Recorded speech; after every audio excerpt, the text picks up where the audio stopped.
Teoria da alucinação, segunda parte, capítulo 6. Manifestações visuais. Os que não admitem o mundo incorpóreo e invisível creem tudo explicar com a palavra alucinação. A definição dessa palavra é conhecida. Um erro, uma ilusão de uma pessoa que crê ter percepções que realmente não tem. Mas os sábios que saibamos, ainda não deram a sua razão fisiológica.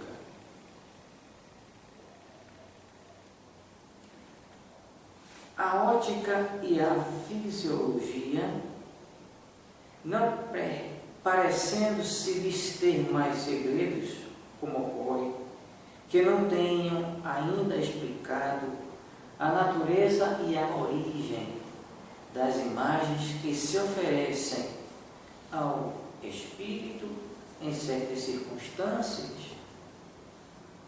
querem tudo explicar pelas leis da matéria, seja que deem, pois, por essas leis, uma teoria da alucinação, boa ou má, será sempre uma explicação. A causa dos sonhos jamais foi explicada pela ciência. Atribuem-na a um efeito da imaginação, mas não diz o que é a imaginação, nem como produz essas imagens tão claras e tão nítidas que algumas vezes nos aparecem. É explicar uma coisa que não é conhecida por uma outra também desconhecida, e a questão permanece toda inteira. Diz, uma lembrança das preocupações da vigília. Mas, admitindo mesmo esta solução, que não o é, restaria ainda saber qual é esse espelho mágico que assim conserve a impressão das coisas. Como explicar, sobretudo, essas visões de coisas reais que jamais se viram no estado de vigília e aquelas mesmo em que jamais se pensou? Só o Espiritismo podia nos dar a chave desse fenômeno bizarro, que passa desaparecido por causa da própria vulgaridade, por todas as maravilhas da natureza que calcamos sob nossos pés. Os sábios desdenharam de ocuparem-se com a alucinação. Seja ela real ou não, não deixa de ser um fenômeno que a fisiologia deve poder explicar, sob pena de reconhecer sua insuficiência. Se um dia um sábio empreender, dar-lhe não uma definição, entendendo-nos bem mais uma explicação fisiológica, veremos se sua teoria resolve todos os casos, que não omita, sobretudo, os fatos tão comuns de aparições de pessoas no momento de sua morte. Que diga de onde vem a coincidência da aparição com a morte da pessoa. Se fosse um fato isolado, poder-se-ia atribuí-lo ao acaso. Mas como é muito frequente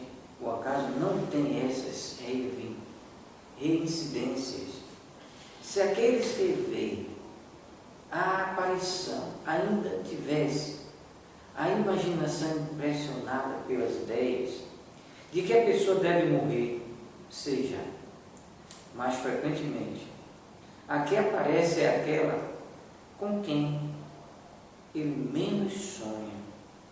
Portanto, a imaginação nada tem com isso.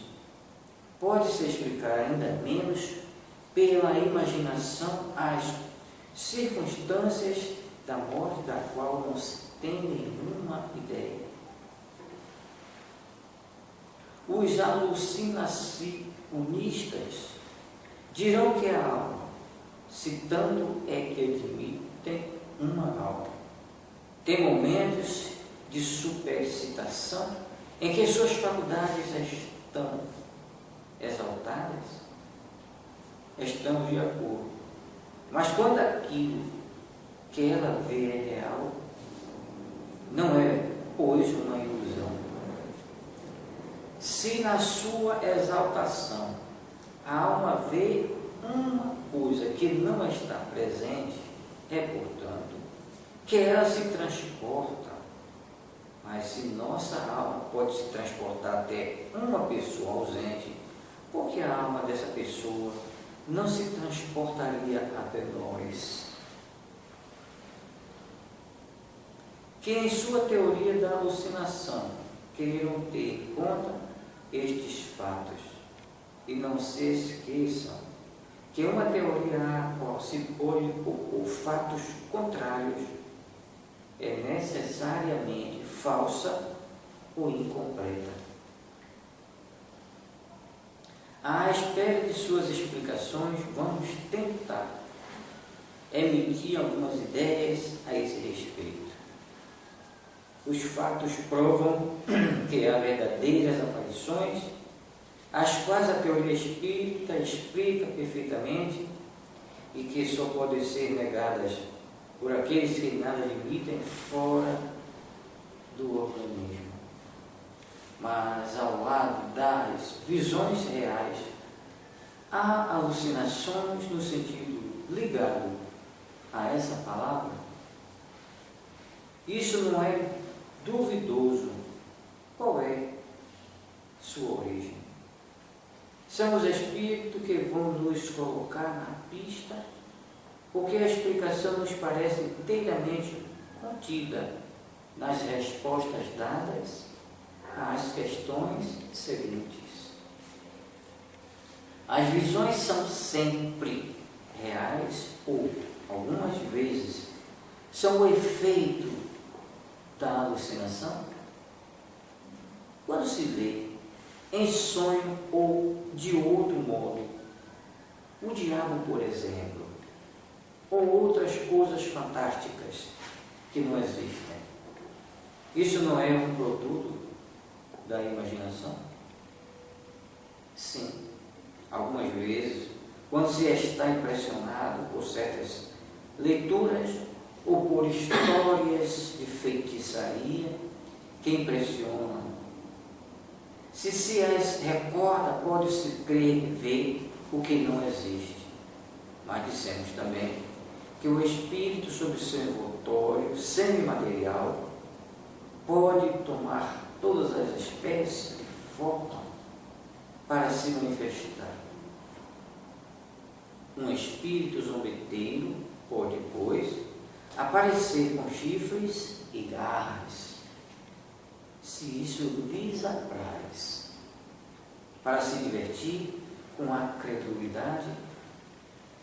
Com um bom espírito, pode se mostrar com asas e uma figura radiosa. Pode-se considerar como sendo aparições as figuras e outras imagens que se apresentam frequentemente no semi-sono, ou simplesmente quando se fecham os olhos. Desde que os sentidos se entorpecem, o espírito se desliga e pode ver ao longe ou perto aquilo que ele não podia ver com os olhos.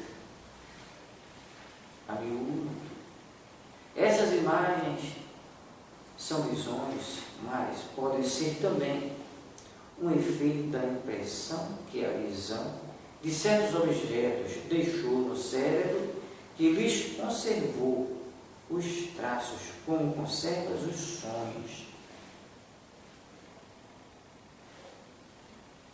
O espírito liberto vê, então, em seu próprio cérebro as impressões que nele se fixaram, como sob uma chapa de daquereolitipia. Sua variedade e sua mistura formam os conjuntos bizarros e fugidios que se apagam quase que imediatamente, malgrado os esforços que se façam para retê-los a uma causa semelhante. É preciso atribuir certas aparições fantásticas que nada têm de real e que frequentemente se produzem no estado de enfermidade. Consta que a memória é o resultado das impressões conservadas sobre o cérebro. Por qual singular fenômeno essas impressões, tão variadas, tão múltiplas, não se confundem? Aí está um mistério impenetrável, mas que não é mais estranho do que o das ondas sonoras que se cruzam no ar e não ficam menos distintas. Em um cérebro sadio e bem organizado, essas impressões são nítidas e precisas. Em um estado menos favorável, se apagam e se confundem. Daí a perda da memória ou a confusão das ideias. Isso parece ainda menos extraordinário se admite, como em frenologia, uma distinção especial a cada parte e mesmo a cada fibra do cérebro. As imagens chegadas ao cérebro pelos olhos aí deixam, pois, uma impressão que faz com que se lembre de um quadro como se ele estivesse diante de si. Mas sempre isso não é senão uma questão de memória, porque não se o vê mais.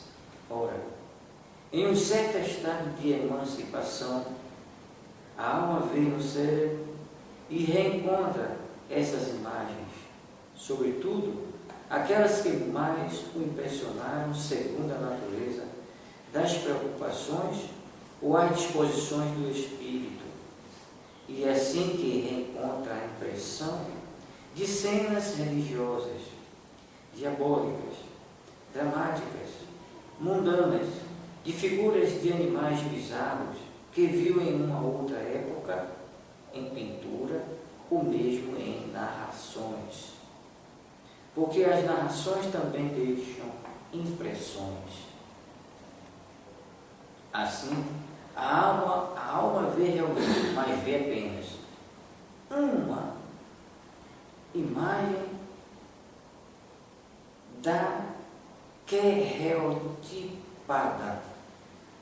daquereotipada no cérebro. No estado normal, essas imagens são fugidias e efêmeras, porque todas as partes cerebrais funcionam livremente.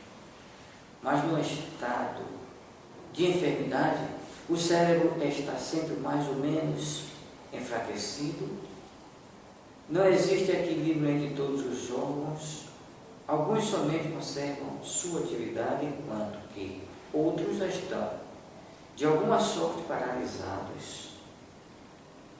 Daí a permanência de certas imagens que não são mais apagadas, como no estado normal, pelas preocupações da vida exterior. Aí está a verdadeira alucinação e a causa primeira das ideias fixas. Não se vê Nos inteiramos dessa anomalia por uma lei fisiológica bem conhecida, a das impressões cerebrais, mas sempre nos foi necessário fazer a alma intervir. Ora, se os materialistas não podem ainda dar uma solução satisfatória desse fenômeno, é porque não querem admitir a alma. Também dirão que nossa explicação é má, porque colocamos como princípio o que é contestado. Contestado por quem?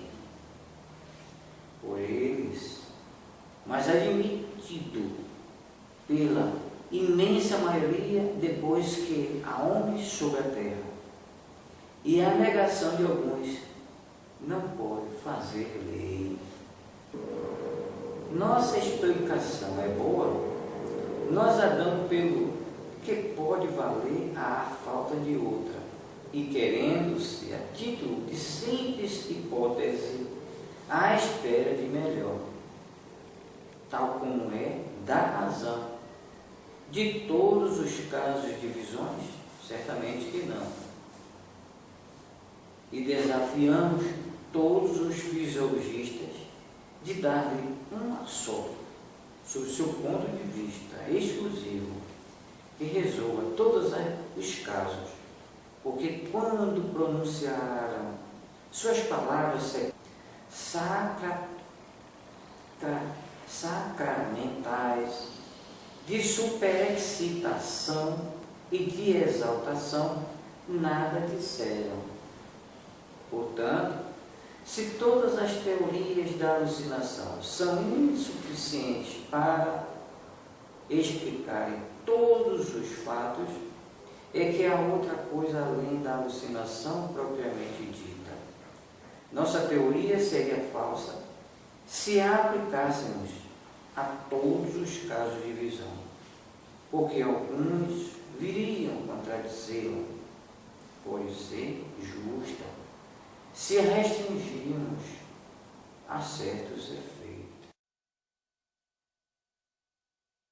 Correção, onde houve os que não admitem o mundo incorpóreo e invisível, creem tudo explicar com a palavra alucinação. A definição dessa palavra é conhecida: um erro, uma ilusão de uma pessoa que crê ter percepções que, realmente não tem, mas os sábios, que saibamos, ainda não deram a sua razão fisiológica. Entenda, os que não admitem o mundo incorpóreo e invisível, creem tudo explicar com a palavra alucinação.